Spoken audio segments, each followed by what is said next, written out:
सब लोग ध्यान से सुन लो।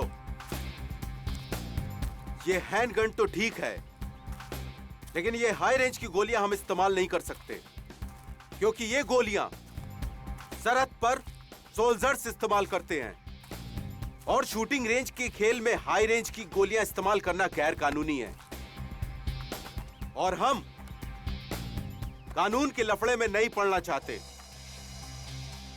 Okay guys, ready? Yes sir. अब आप सभी लोग अपने अपने शूटिंग गॉगल्स और हेडफोन लगाएं।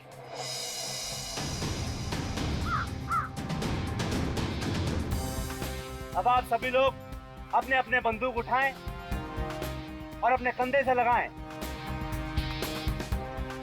आंख टारगेट पे और हाथ ट्रिगर पे, और जब मैं 3 बोलूं तो आप फायर कर देना। देखता हूं कौन कितना बड़ा निशाने पास है। 1 2 3।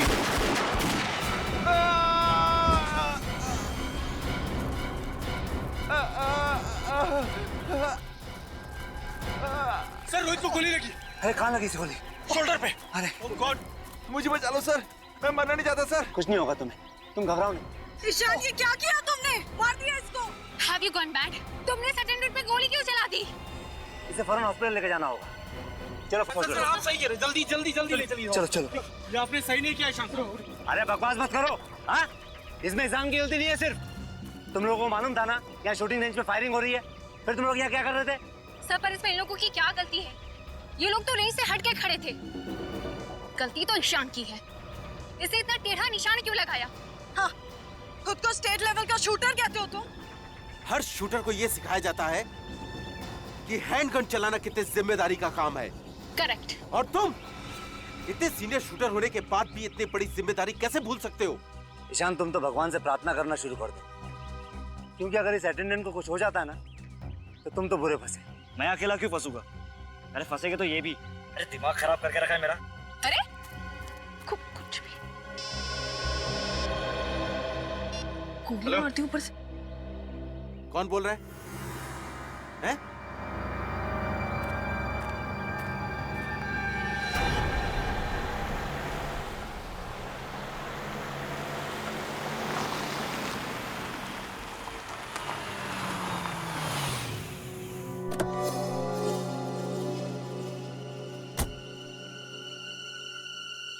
हेलो।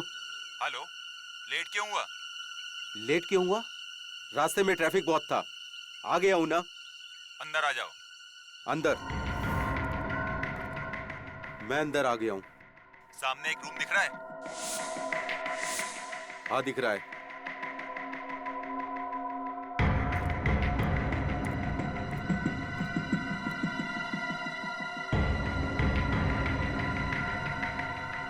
बोल अब।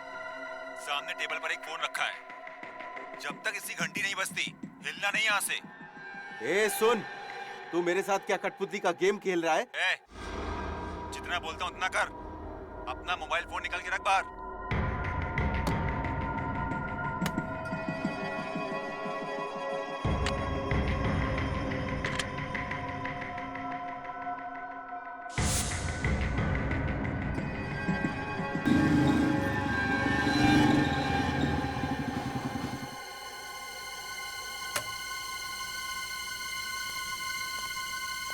हेलो।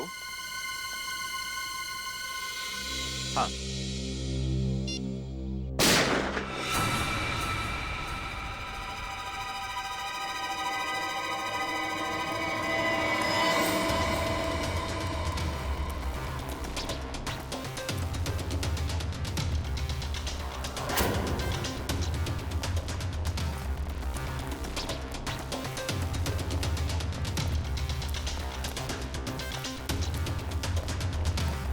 ये क्या?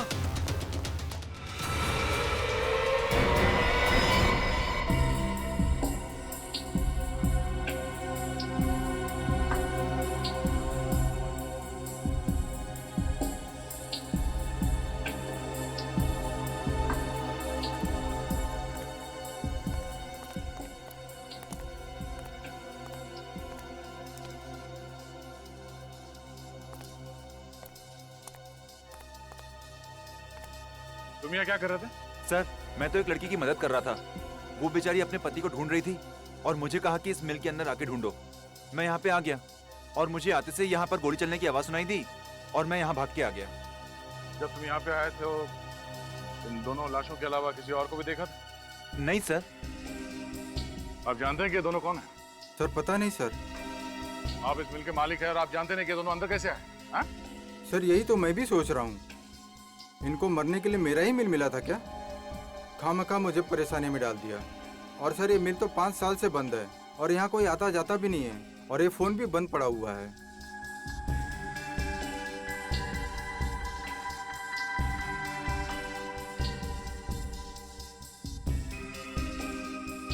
कोई वॉचमैन नहीं है यहाँ पे? सर था एक वॉचमैन, लेकिन बच्चों की छुट्टियां होने की वजह से वो 1 महीने पहले गांव चला गया।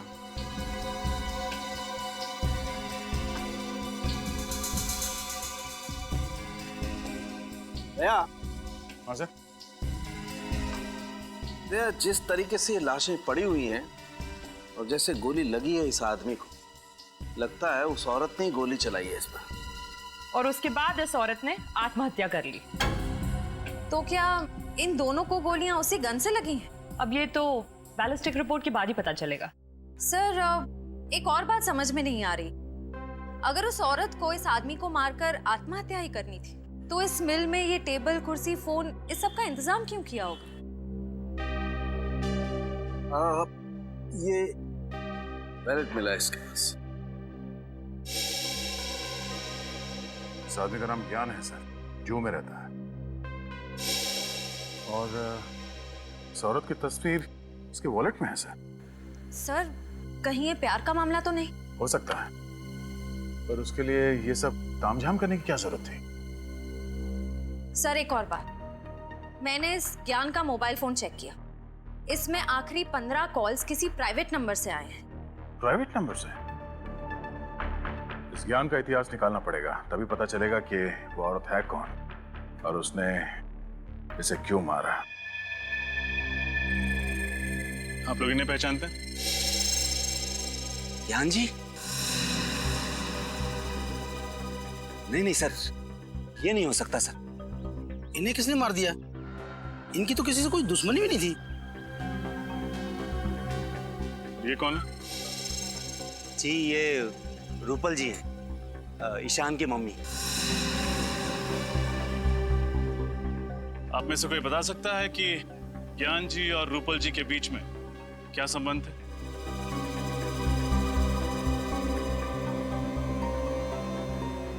देखिए, हमें शक है कि रूपल जी ने ही ज्ञान जी का खून किया है और फिर खुद को गोली मार के आत्महत्या कर ली। सर रूपल जी और ज्ञान जी की तो सगाई हुई थी और वो दोनों अगले ही महीने शादी करने वाले थे। लेकिन क्या? सर लेकिन ईशान को ये रिश्ता मंजूर नहीं था। ये ईशान का है? जी वो रहा।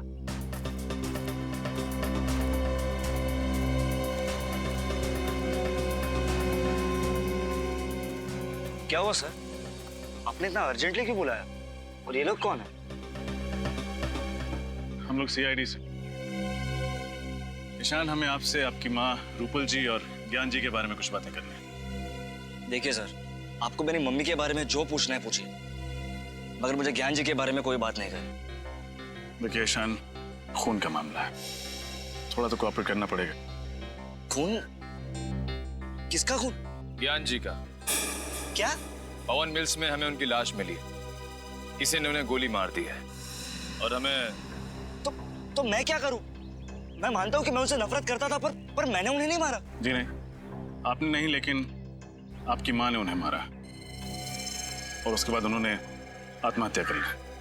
क्या? माँ ने आत्महत्या? ये आप क्या कह रहे हैं सर? सर मेरी ईशान, मैं आपका दर्द समझ सकता हूँ।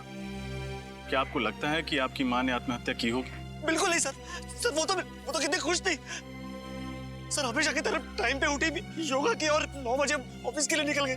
सर ये नहीं हो सकता सर। संभालिए अपने आप।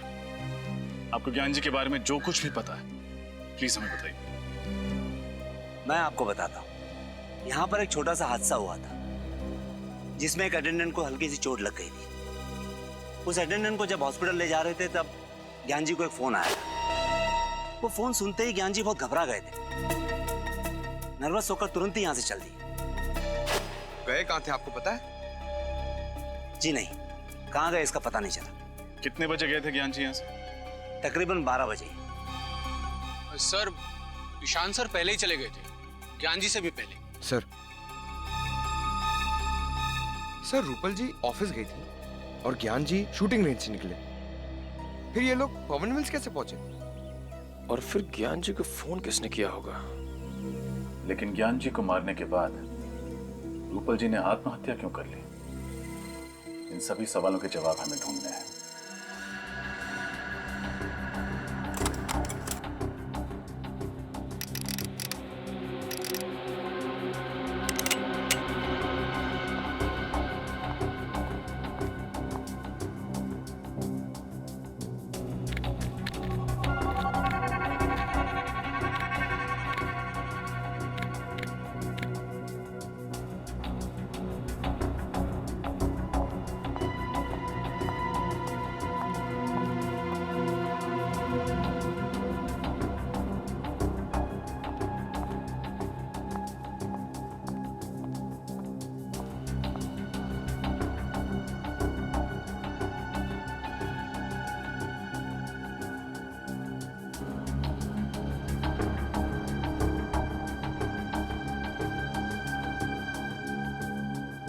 फाइल संभाल लेना, मैं फायर करने जा रही हूँ।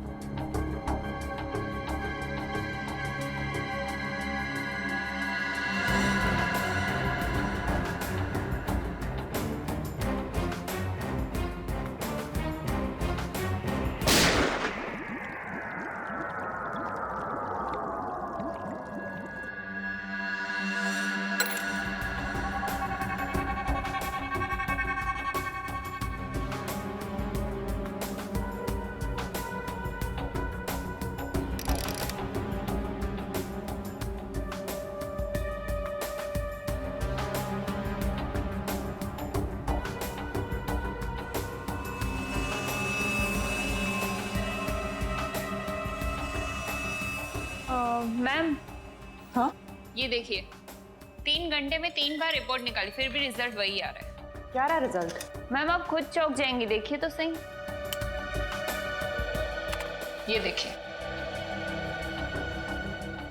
अरे ये क्या, जो सोचा था उसका बिल्कुल उल्टा निकला।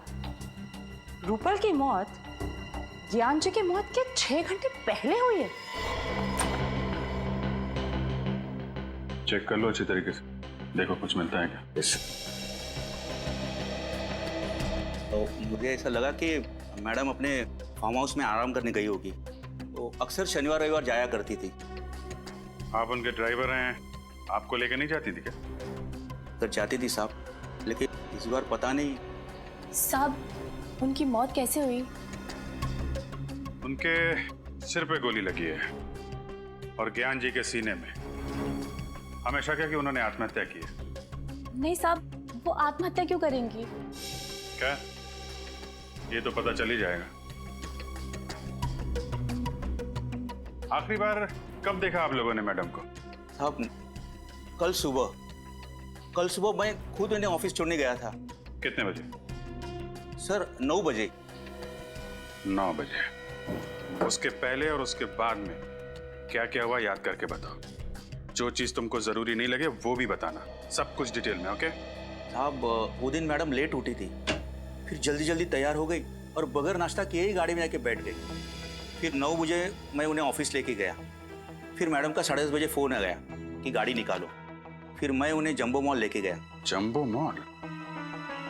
सुबह सुबह ऑफिस का काम छोड़ के 10:30 बजे वो मॉल चली गई? साहब मुझे भी बड़ा अजीब सा लगा, क्योंकि वो मुझे अपने साथ लेकर नहीं गई। क्यों? तुम्हें साथ क्यों लेके जाएंगे? पिछले 3 सालों से वो मुझे अपने साथ लेकर जाती थी, उनका सामान उठाने के लिए। अच्छा, मतलब मॉल जाने का कोई प्लान नहीं था उनका, अचानक चली गई वहां पे। सर! सर लगता है रूपाली जी आत्मघाती स्वभाव की थी। ये देखिए, नाइट स्लीप 30 mg, ये नींद की गोली है सर, बहुत पावरफुल। Doctor Kundan, psychotherapist. पिछले 1 साल से दवाई खा रही है।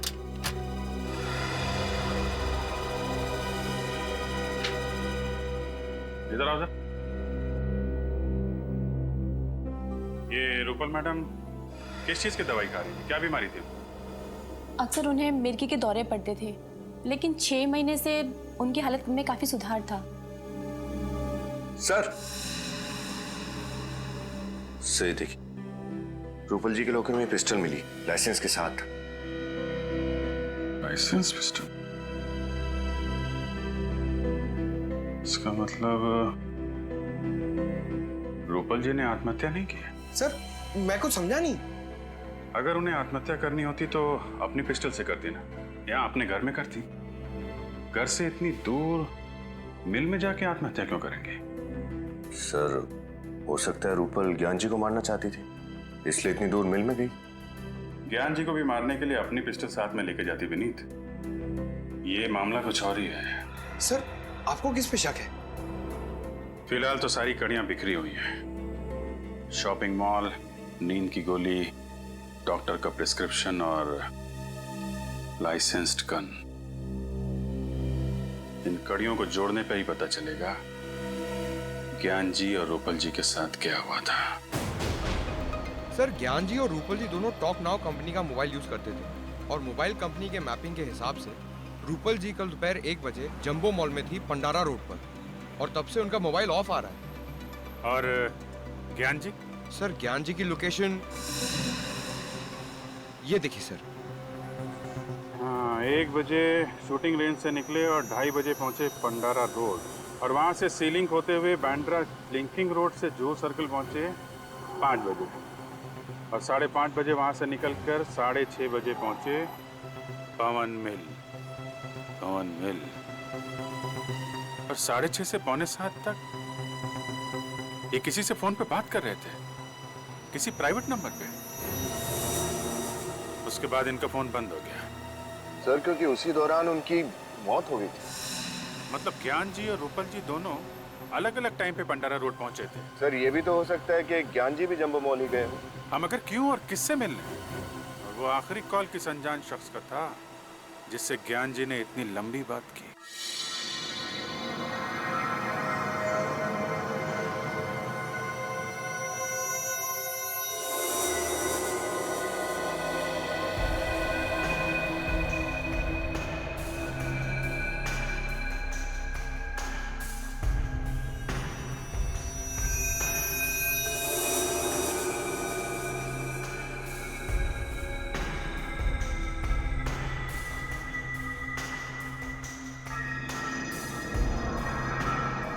रतन जी सर। आज हमें किसी भी हालत में स्टॉक्स की पूरी डिटेल मैनेजर को देनी है। जी सर। एक्चुअली में ये काम पिछले हफ्ते ही हो जाना चाहिए था, पता है तुम्हें? Sir I am sorry sir, मेरी तबीयत खराब हो गई थी, इसके लिए मैं नहीं आ पाया था सर। जानता हूँ मैं। अब ऐसा करो, जल्दी जल्दी बताओ कौन कौन सी गोलियाँ स्टॉक में हैं और कितनी हैं। जी सर, ये 315 बोर की सर 21 गोलियाँ हैं, और इसी का कर्टन एक पैक है सर इधर। सर ये 12 बोर की 50 गोलियाँ हैं, और ये हैं 9 mm की इम्पोर्टेड रिवॉल्वर की गोलियाँ। कितनी हैं? 35। और सर 9 mm पिस्टल की गोलियों का बॉक्स है 2, 3। ये क्या? ये बॉक्स तो खुला हुआ है। हाँ सर। तो तुमने ये बात मुझे पहले क्यों नहीं बताई? सर मुझे लगा कि ये बॉक्स आपने खोला होगा। अरे पागल हो गए हो क्या तुम? अगर ये बॉक्स मैंने खोला होता तो क्या मैं तुमसे सवाल करता? और ये क्या? इसमें 6 गोलियां गायब है, कहाँ गई वो 6 गोलियां? सर मुझे नहीं मालूम सर। सर आप मुझ पर शक कर रहे हैं सर। तो फिर क्या करूं? तुम्हारे अलावा और किसकी हिम्मत हो सकती है यहाँ से गोलियां ले जाने की? सर मैं पिछले 5 सालों से यहाँ काम कर रहा हूँ, और सर 5 सालों में एक भी खाली कारतूस इधर से उधर नहीं हुआ। सर ये 6 गोलियां मैं क्यों चुराऊंगा सर? मैंने नहीं की चोरी सर इसकी। देखो रतन जी सर, यह एक कानूनी अपराध है, और अगर इन गोलियों की वजह से कुछ हो गया ना तो उसके लिए हम दोनों को जिम्मेदार ठहराया जाएगा। इसलिए मुझे इस बात की रिपोर्ट मैनेजर को करनी होगी। और हाँ, वो कल तुम शूटिंग रेंज से कहीं बाहर नहीं गए थे क्या? हाँ सर, सुबह में मैं शूटिंग रेंज का दरवाजा खोलकर बाथरूम तक गया था सर। तो सर मैंने देखा कि ईशान और जिया इधर आए। ईशान और जिया, वो भी सुबह सुबह? सर मैंने भी तो ये सवाल उनसे पूछा, लेकिन उन्होंने कोई जवाब नहीं दिया और सीधा अंदर चले गए सर। उन दोनों का सुबह सुबह यहाँ आना और शाम को मिस्टर ज्ञान का खून हो जाना, ये दोनों बातें संयोग नहीं हो सकती रतन। सर आपका मतलब है कि ईशान ने ही ज्ञान जी को? डॉक्टर तारिका प्लीज मजाक मत कीजिए, ये हो ही नहीं सकता। फ्रेडी से मैं मजाक नहीं कर रही हूँ, आइए दिखाती हूँ। ये देखिए, रूपल की मौत दोपहर को 1 और 2 बजे के बीच हुई थी और ज्ञान जी को शाम को 6 और 7 बजे के बीच मारा गया था, ठीक उसी गन से जो गन हमें रूपल के हाथों से मिली थी। तो मतलब पहले रूपल जी का खून किया गया दोपहर को, और उसके बाद ज्ञान जी को मारा गया शाम को, और फिर उसी गन को मरी हुई रूपल के हाथों में थमा दिया। मतलब रूपल जी ने आत्महत्या नहीं की है, किसी ने प्लानिंग के साथ खून किया है उसका। हाँ, इस बात को साबित करने के लिए मेरे पास सबूत है। रूपल के पेट में से मुझे अजीनोमोटो, सोया सॉस और विनेगर के कुछ अंश मिले। डॉक्टर तारिका ये सारी चीजें तो चाइनीज खाने में होती है ना? हाँ फ्रेडी सर, रूपल ने मरने से पहले चाइनीज खाना खाया था और इसके पेट में से मुझे भारी मात्रा में सिपोक्सिन मिला है, जो नींद की दवाई बनाने में इस्तेमाल किया जाता है। मतलब इन्होंने नींद की गोली ली थी या धोखे से दी गई थी ये तो नहीं बता सकते, लेकिन जाहिर है जो इंसान नींद में होता है वो आत्महत्या तो नहीं कर सकता, क्योंकि मानसिक तौर पे वो इतना होश में ही नहीं होता है कि वो आत्महत्या कर सके। सर जहां पर रूपल जी ने चाइनीज खाना खाया था, वो नींद की गोलियां शायद वहीं पे दी गई होगी। हो सकता है फ्रेडी, दया सर को इन्फॉर्म कर देता हूँ। हेलो दया सर। सर हम एक चाइनीज रेस्टोरेंट में तो पूछ चुके हैं, वहाँ किसी ने रूपल जी को नहीं पहचाना। देखते हैं शायद यहाँ कोई पहचान ले। ध्यान रखना आगे जैसे कोई गलती नहीं होनी चाहिए। जी साहब। Sir table for couple sir. नहीं, हम लोग खाना खाने नहीं आए, कुछ सवाल पूछने हैं। सवाल? कैसा सवाल? देखिए हम लोग CID से हैं। Sorry sir. आप सॉरी क्यों बोल रहे हैं? हमें थैंक यू बोलने का मौका दीजिए। अच्छा ये बताइए कि परसों दोपहर को एक आदमी और एक औरत यहाँ खाना खाने के लिए आए थे और उसी दिन उनका खून कर दिया। श्रेया? खून? जी। ये दो। शैलेश? हाँ सर बोलिए। कल ये दोनों हमारे रेस्टोरेंट में आए थे ना? अरे ये औरत जिसने शेजवान फ्राइड राइस और मंचूरियन ग्रेवी का ऑर्डर दिया था और खाते आते उनको चक्कर भी आया था, खुद भी गिर गई थी और पेट भी नीचे गिरा थी। हाँ सर, इसी की वजह से तो आपने रसोइया को डांटा भी था। साथ में आदमी भी था ये? नहीं साहब, आदमी ये नहीं था, आदमी और कोई था। 30-32 साल उम्र होगी और पढ़ा लिखा लग रहा था। वो दोनों कितने बजे आए थे? करीब 12 बजे। दोनों खाना खा रहे थे कि अचानक मैडम बेहोश होकर गिर गई। हम सब बहुत घबरा गए, लेकिन वो आदमी बिल चुकाकर फटाफट मैडम को लेकर निकल गए यहाँ से। मतलब औरत जानबूझ के बेहोश नहीं हुई है, नींद की दवाई दी गई थी उसे। पेमेंट कैसे किया इन लोगों ने? क्रेडिट कार्ड से सर। क्रेडिट कार्ड से? क्रेडिट कार्ड की डिटेल चाहिए हमें जल्दी। गोली आप लोगों में से कोई पहचानता? यह है बैलिस्टिक रिपोर्ट। जो 6 गोलियां शूटिंग रेंज से गायब हुई हैं, ये उनसे मैच करती है।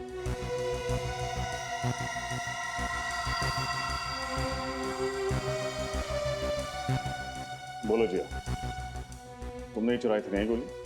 सर आप ये क्या कह रहे हैं? मैंने कोई चोरी नहीं की है। झूठ मत बोलो, कल सुबह सुबह ईशान के साथ तुम ही आई थी ना यहाँ? हाँ सर, ये बात सच है कि कल मैं और ईशान सुबह सुबह जल्दी पहुंच गए थे, लेकिन इसका मतलब ये तो नहीं कि मैंने कोई चोरी की हो। इनफैक्ट मैं तो अपनी जगह से हिली तक भी नहीं थी। बट यस, ईशान लगभग 15 मिनट के लिए कहीं गायब हो गया था, है ना ईशान? नहीं, मैंने किसी को नहीं मारा।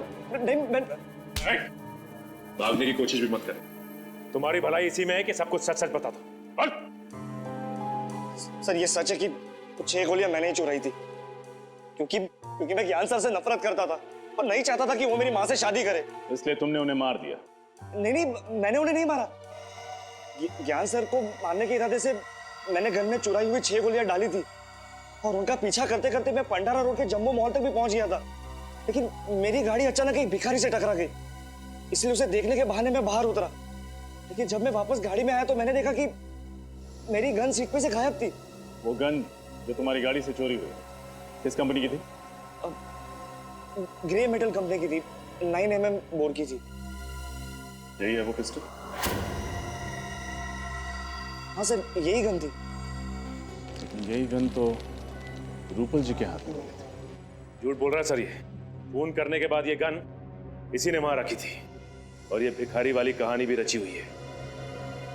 ईशान, जब तक ये केस सॉल्व नहीं हो जाता तुम हमारी हिरासत में रहोगे, समझे? डॉक्टर कुंदन है क्लिनिक में? डॉक्टर कुंदन तो आज नहीं है। यही उम्मीद थी। कहाँ है इस वक्त? सीआईडी? क्या किया है डॉक्टर कुंदन ने? कल दोपहर 12:30 बजे पंडारा रोड के जंबो मॉल में एक चाइनीज रेस्टोरेंट में रूपल जी के साथ खाना खा रहे थे। सर, रूपल जी तो उनकी पेशेंट है और अगर उनके साथ खाना खाया भी है तो क्या हुआ? क्योंकि खाना खाने के 1 घंटे बाद रूपल जी की मौत हो गई। क्या? तुमने आखिरी बार डॉक्टर कुंदन को कब देखा था? सर, परसों शाम को, और हमेशा की तरह वो अपना आखिरी पेशेंट अटेंड करके चले गए थे और मैंने ही क्लिनिक बंद किया था। मतलब क्लिनिक की 2 चाबियां हैं, एक आपके पास रहती है, एक डॉक्टर कुंदन के पास। जी सर, और बल्कि मैंने भी सर का काफी फोन ट्राई किया पर सर का फोन बंद था। और अगर फोन बंद है तो उन्होंने रूपल जी को रेस्टोरेंट कैसे बुलाया? केबिन कहाँ है उनका? जरा दिखाइए।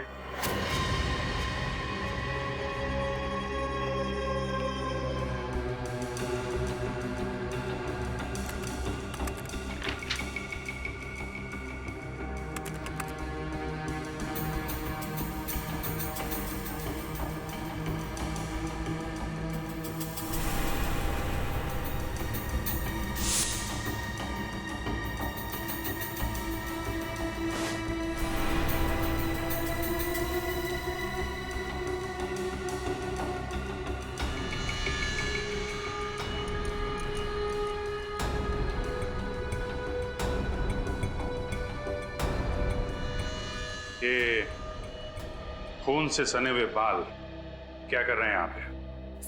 सर मुझे कुछ नहीं मालूम, बल्कि मुझे तो सर के केबिन में आने की परमिशन तक नहीं थी। मिशन नहीं थी? लगता है खाना खाने के बाद कुंदन जी यहाँ रूपल के साथ आए, यहाँ पे उसका खून किया और फिर लाश वहां टिकाने लगा दी। सर,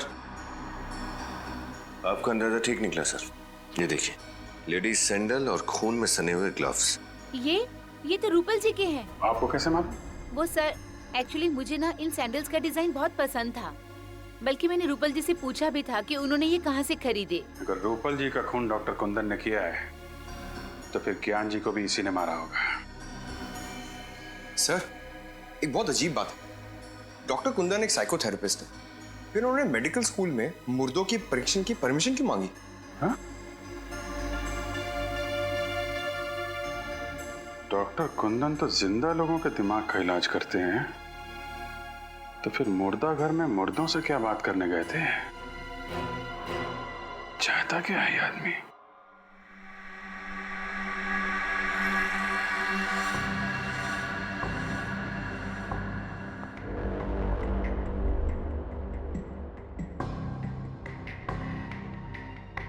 डॉक्टर तारिका, कौन सी नई बात पता चली?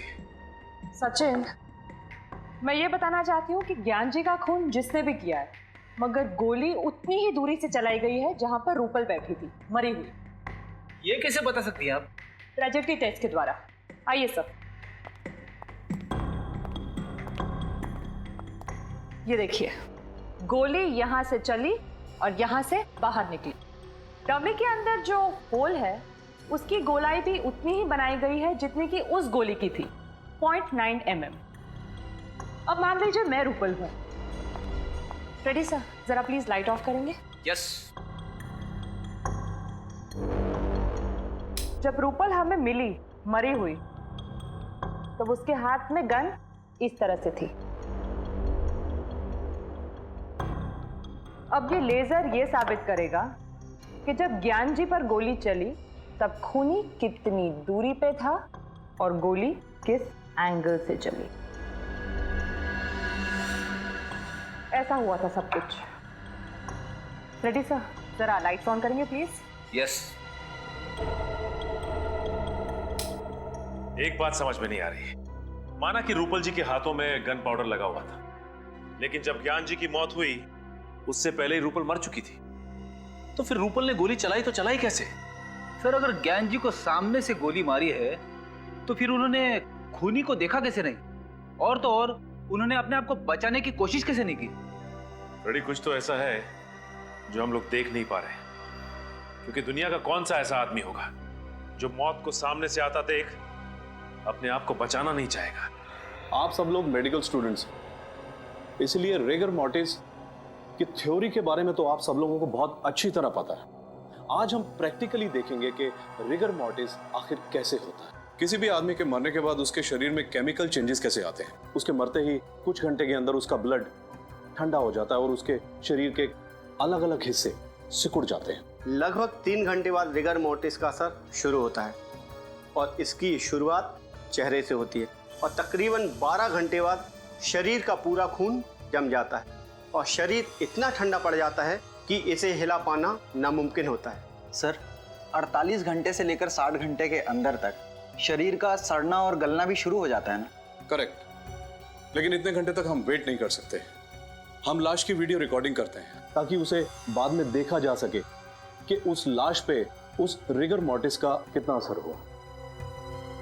एक्सक्यूज मी सर, आपसे कोई मिलने आया है। ओके, एक्सक्यूज मी, मुझे कोई मिलने आया है। Hello professor. Okay, hi, how are you? कैसे आप? मैं अच्छा हूँ, आप कैसे? या आई एम गुड। आप किसी परमिशन लेटर के बारे में जानना चाहते थे? हाँ, वो doctor Aarav, psychotherapist doctor Kundan ने इस लेटर के जरिए आपसे गुजारिश की थी कि वो यहाँ आकर देखना चाहते हैं कि मर जाने के बाद आदमी के शरीर में क्या क्या बदलाव आते हैं। Doctor Kundan, human psychology doctor, मैं जानता हूँ उन्हें। इन्होंने परमिशन ली थी लेकिन अपने लिए नहीं, किसी और के लिए। क्या कोई और आया था यहाँ पे राइगर मॉर्टिस की जानकारी हासिल करने के लिए? हाँ, एक लड़की थी, मेडिकल स्टूडेंट थी। 1 महीने में कई बार आती थी वो, और राइगर मॉर्टिस का लाशों के ऊपर क्या इफेक्ट होता है उसे देखती थी। उसके बाद अपने नोट्स बनाती थी।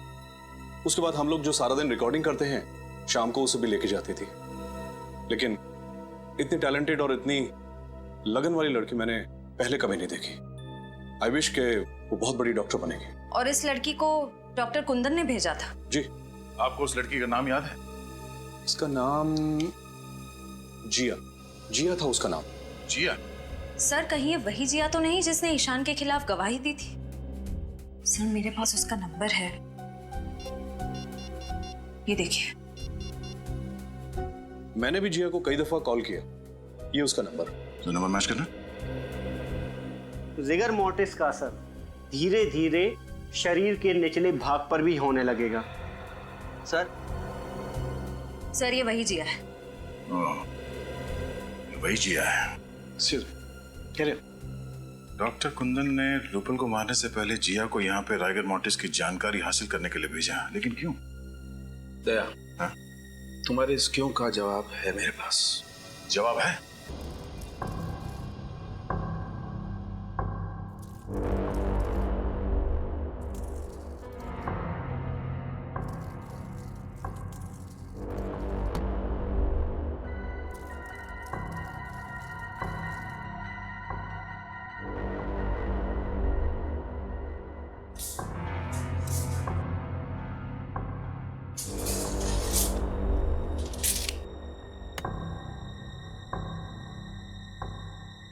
तो सब कुछ वैसे के वैसे ही सेट हो गया है जैसे कि लाश हमें मिली थी।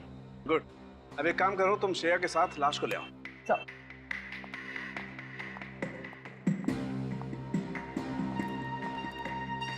डॉक्टर साहब, यहाँ पे पुतला, बाहर उस लड़की की लाश, अब यहाँ पर क्राइम सीन को रिकंस्ट्रक्ट करने की कोशिश कर रहे हैं क्या? हाँ दया, बिल्कुल वही कर रहा हूँ। और मैंने ऊपर कैमरा भी फिट कर दिए हैं जो सारी रिकॉर्डिंग करेंगे ताकि हमें मॉनिटर पे पता चल जाएगा बाहर कि अंदर क्या हो रहा है।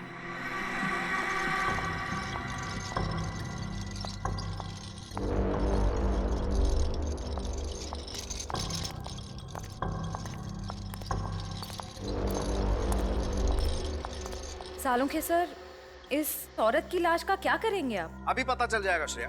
तुम एक काम करो, इस लाश को उस कुर्सी पर ठीक वैसे ही बैठा दो जैसे रूपल की लाश मिली थी। ओके। और जल्दी करो, इसे मरे हुए 2 घंटे 45 मिनट हो चुके हैं। 15 मिनट में रायगर मोर्टिस सेट हो जाएगा। Quick, fast. Okay. Good.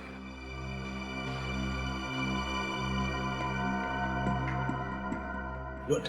Tarika, अब तुम एक काम करो, बाहर जाकर के मॉनिटर चेक करो, देखो कि सारे कैमरा सही तरीके की रिकॉर्डिंग कर रहे हैं या नहीं।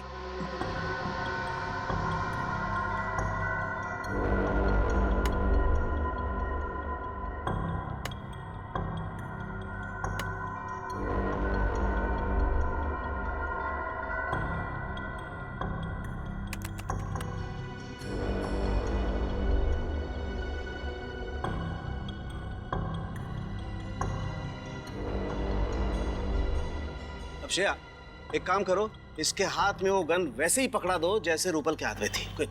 सर। और ध्यान से श्रेया, गन में गोलियां भरी हुई हैं।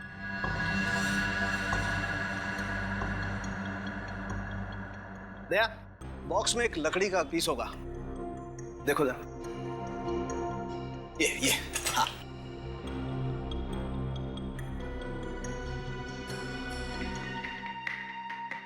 दया, लाश में रायगर मोर्टिस सेट होना शुरू हो गया। अच्छा, तो सर मॉनिटर रूम में चल के देखते हैं आपकी मेहनत क्या रंग दिखाती है। चल। दया, जैसे जैसे रायगर मोर्टिस लाश के चेहरे से उसके हाथों पर आता जाएगा, वैसे वैसे खूनी का चेहरा आईने की तरह साफ होता जाएगा। सर, जब ज्ञान जी को गोली लगी थी उस वक्त रूपल जी की मौत करीब 6 घंटे हो चुके थे, तो क्या हमें और 3 घंटे इंतजार करना पड़ेगा? इंतजार तो करना पड़ेगा दया, खूनी के दिमाग को परखना है तो थोड़ा इंतजार तो करना पड़ेगा। क्या सोच रहे हैं सर? श्रेया, अगर ये खून पहले से प्लान था तो हो सकता है कि चिंटू को यहाँ पे जानबूझ के भेजा गया। चिंटू का यहाँ पे आके लाश देखना भी प्लान हो, क्योंकि अगर चिंटू यहाँ पर नहीं आता तो हमें पता नहीं चलता इस लाश के बारे में। हो सकता है सर, लेकिन चिंटू कह रहा था कि उसे यहाँ किसी औरत ने भेजा था। हो सकता है खूनी कोई औरत ही है। इस केस में 2 औरत है, एक ये रूपल जो मर चुकी है और दूसरी ओह नो, इस चिंटू को फौरन यहाँ बुला।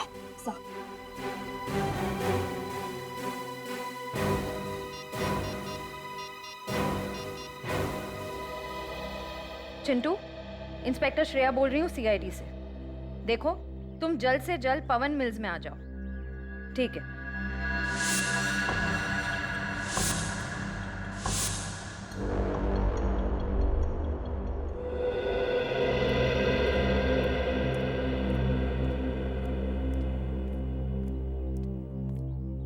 मैंने कुछ नहीं किया सर, मैंने जो कुछ देखा था आपको बता दिया। देखो चिंटू, घबराओ मत। तुमने बताया कि एक लड़की तुम्हें यहाँ पे लेके आई। जी सर। उस लड़की को देखोगे तो पहचान लोगे? हाँ? क्या ये लड़की थी वो? सर ये वही है सर। पक्का यही थी वो? यही है। इसका मतलब दोनों खून के पीछे जिया है।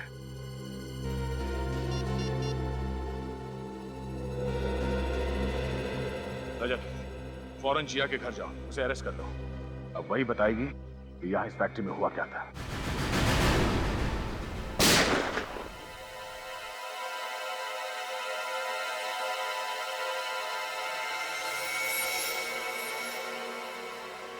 CID? वो भी इस वक्त? जिया जी, इतनी रात को आप शूटिंग रेंज में हो सकती हैं, तो हम क्यों नहीं? क्या मतलब क्या है आपका? मतलब ये कि आप एक मेडिकल स्टूडेंट हैं और एक मेडिकल स्टूडेंट को गन्स और गोलियों में दिलचस्पी। क्यों? मुझे शूटिंग का शौक नहीं हो सकता है क्या? हो सकता है, लेकिन मुर्दा घरों में जाकर रेगा मोर्टिस की पढ़ाई करना, ये बात कुछ हजम नहीं हुई। पवन मिल्स में एक आदमी को भेजना ताकि वो गोली की आवाज सुन के CID को खबर कर सके, ये बात भी कुछ हजम नहीं हुई जिया जी। मतलब आप लोगों को सब पता चल गया? जी हाँ, और हम ये भी जानते हैं कि तुम्हारे साथ एक और आदमी भी है जो तुम्हें ये सब काम करवा रहा है। बताओ कौन है वो? जी वो मैं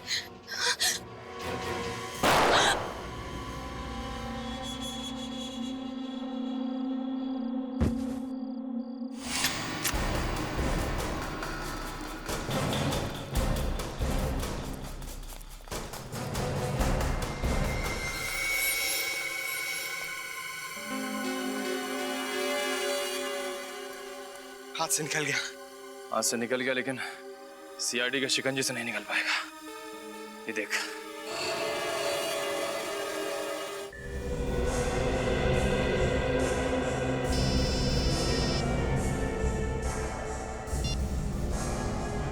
हेलो। हाँ, क्या? ठीक है, तुम उस गन को संभाल के रखना, वो गन ही हमें खूनी तक पहुंचाएगी। ओके।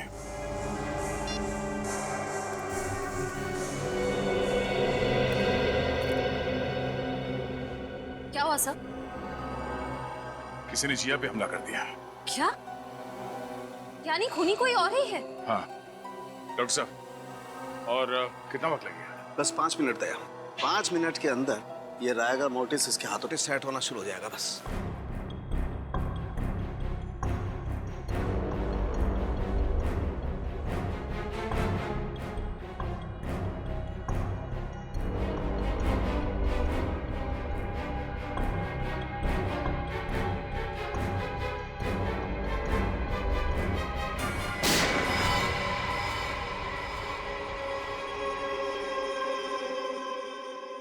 ये देख, ऐसे हुई थी मौत। पर अगर ज्ञान जी के सामने रूपल जी की लाश थी तो उन्हें वो लाश दिखी कैसे नहीं? इसका मतलब है जरूर कुछ तो होगा ज्ञान जी और रूपल जी के बीच, जिसकी वजह से ज्ञान जी को रूपल जी की लाश नहीं दिखी। लेकिन क्या? अंदर चल के देखते हैं सर।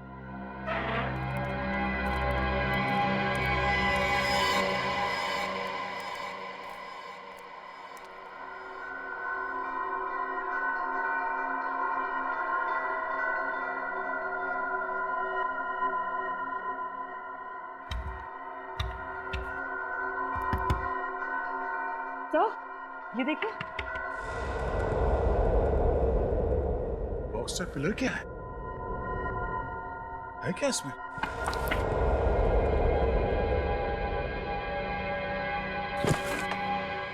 अरे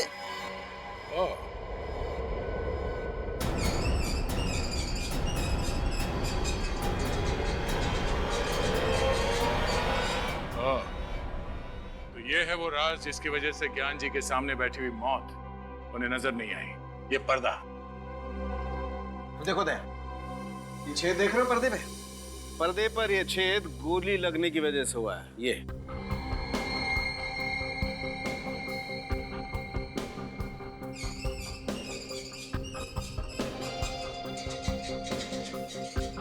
सर इस तरफ बैटरी और सेंसर भी लगा हुआ है। बैटरी और सेंसर? ओह, यानी कि जैसे ही गोली चली इस पर्दे पे झटका लगा और उस सेंसर को पता चल गया और ये पर्दा बंद हो गया। इसीलिए जब हम लोग यहाँ पर आए थे तो हमें ये पर्दा नहीं दिखा। तो सर शायद जब ये गोली चली ज्ञान जी के ऊपर, खूनी यहीं पर था। बस सोच समझ के प्लानिंग की है उसने। मगर सर ये किसका काम हो सकता है?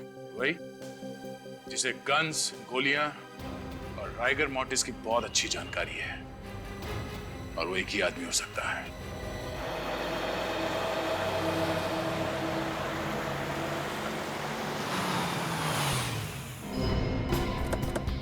गुड मायरा, मैंने तुम्हें कितनी बार समझाया, राइफल हमेशा कंधे के लाइन में होनी चाहिए। ऐसे, बिल्कुल ऐसे। Okay sir. Okay okay. अब गोली बिल्कुल निशाने पे लगेगी।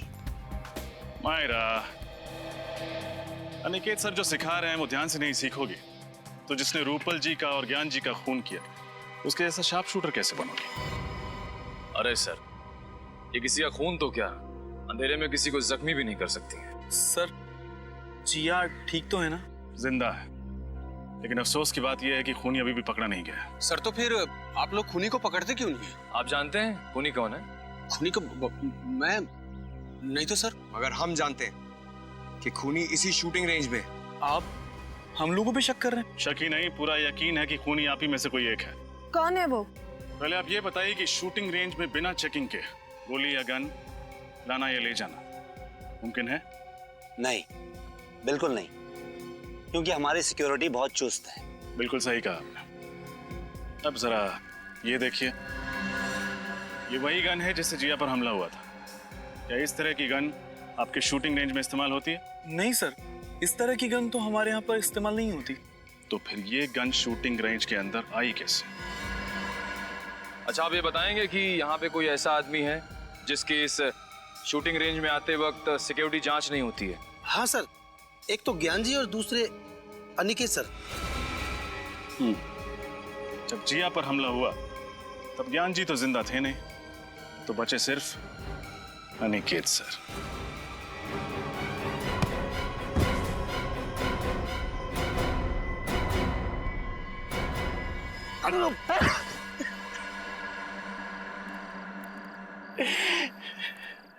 हाँ, मैं खूनी हूं। मैंने ही रूपल का खून किया है। दरअसल मुझसे ज्ञान और रूपल का रिश्ता देखा नहीं जाता था। मैं रूपल को तब से चाहता था जब वो मेरे साथ कॉलेज में पढ़ा करती थी। बहुत प्यार करता था मैं उससे, लेकिन उसने किसी और से शादी कर ली। और उसके गम में मैंने भी कसम खा ली कि मैं सारी जिंदगी कुंवारा रहूंगा। लेकिन एक दिन अचानक रूपल के पति की मौत के बाद मुझे ऐसा लगा कि शायद किस्मत मुझे एक और मौका दे रही है। लेकिन इससे पहले कि मैं अपने दिल की बात रूपल को कहता, ये ज्ञान बीच में आ गया और मेरी आंखों के सामने मेरा प्यार और उसकी बेशुमार दौलत मेरे हाथों से खिसकती नजर आई। ये बात मुझसे बर्दाश्त नहीं हुई। इसलिए रिगर मोर्टिस का अनोखा तरीका अपनाने के लिए तुमने पहले रूपल जी को मारा। हाँ, और उसके लिए मैंने डॉक्टर कुंदन और जिया की मदद ली। सर, रिगर मोर्टिस इंसान के मरने के ठीक 3 घंटे के बाद उसकी लाश में असर होना शुरू हो जाता है। लेकिन क्या हम ये पता लगा सकते हैं कि लाश के शरीर का कौन सा हिस्सा कब सिकुड़ना शुरू होगा? सर, ये कहना तो थोड़ा मुश्किल होगा, लेकिन हाँ, नामुमकिन बिल्कुल भी नहीं है।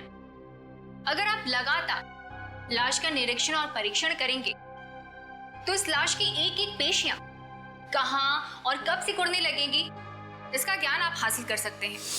उसके बाद तुमने क्या किया? फिर मैंने रूपल की लाश को ले जाकर पवन मिल्स में रख दिया।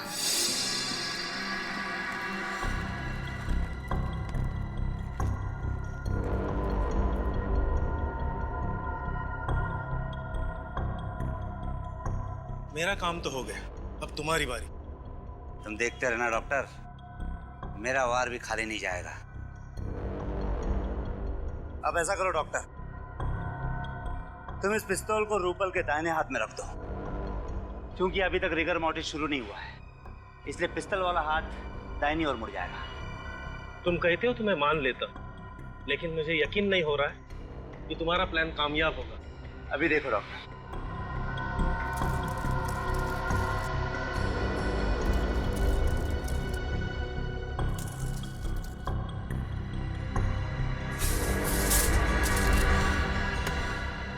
देखा डॉक्टर, जब अकल, हुनर और कोशिश ये तीनों एक ही जगह जमा हो जाती है ना, तो वहां पे सिर्फ एक ही चीज मिलती है, कामयाबी।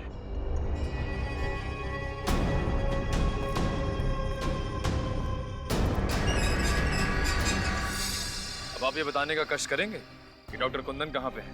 वो मेरे घर पर है। मैंने उन्हें नींद का इंजेक्शन दिया है। अनिकेत, दौलत की लालच ने तुम्हें अंधा बना दिया। 2-2 खून कर डाले तुमने। इसकी तुम्हें एक ही सजा मिलेगी, फांसी।